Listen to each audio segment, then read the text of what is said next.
लानु प्याज किलोको मात्र 100 रुपियाँ। ओ दाजु यता आउनु लानु त्यो भन्दा सस्तोमा सब्जी। ओ दाजु यता आउनु लानु प्याज किलोको मात्र 100 रुपियाँ। ओ दाजु यता आउनु लानु प्याज 1 किलोको 60 रुपियाँमा। ओ दाजु यहाँ आउनु लानु 1 किलोको मात्र 50 रुपियाँ। 50 रुपियाँमा 50 मा झर्यो। ओ दाजु तपाईँ कस्तो सलमान खान जस्तो हेन्सम हुनु त रहेछ यता आउनु न। अब 40 मा झर्यो। हो र यता जान्छु। अरे दाजु घुमाए। हजुर त हेलसमको माल राधे सम्हाल हुनुहुन्छ।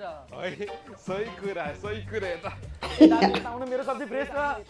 होइन दाजु यता आउनु ए दाजु मेरो फ्रेस छ यार। दाजु यो कालेको सब्जी छ यता। दाजु मेरो फ्रेस छ क्या। चर्मा तिमीहरूको दुईजनाको सब्जी गयो। ए दिदी यता आउनु न सब्जी।